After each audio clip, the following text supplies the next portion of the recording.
بسم اللہ الرحمن الرحیم۔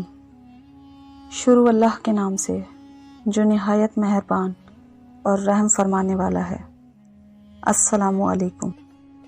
عبدالوہاب بن عبدالحمید ثقفی رحمۃ اللہ علیہ کہتے ہیں کہ میں نے ایک جنازہ دیکھا جس کو 3 مرد اور 1 عورت لیے جا رہے ہیں، اور کوئی آدمی جنازے کے ساتھ نہیں تھا۔ میں ساتھ ہو لیا اور عورت کی جانب کا حصہ میں نے لے لیا۔ قبرستان لے گئے، وہاں اس کے جنازے کی نماز پڑھی اور اس کو دفن کر کے میں نے پوچھا یہ کس کا جنازہ تھا؟ عورت نے کہا یہ میرا بیٹا تھا۔ میں نے پوچھا تیرے محلے میں اور کوئی مرد نہ تھا جو تیری جگہ جنازہ کا چوتھا پایا پکڑ لیتا؟ اس نے کہا آدمی تو بہت تھے لیکن اس کو ذلیل سمجھ کر کوئی ساتھ نہ آیا۔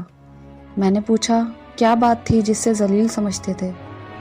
کہنے لگی یہ مخنث تھا، یعنی ہیجڑا یا عورتوں جیسی حرکات کرنے والا۔ مجھے اس عورت پر ترس آیا۔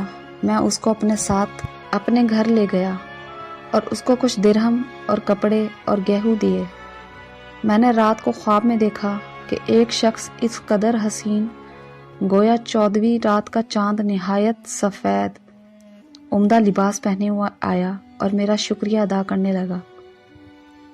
میں نے پوچھا کہ تم کون ہو؟ کہنے لگا میں وہی مخنث ہوں جس کو تم نے آج دفن کیا۔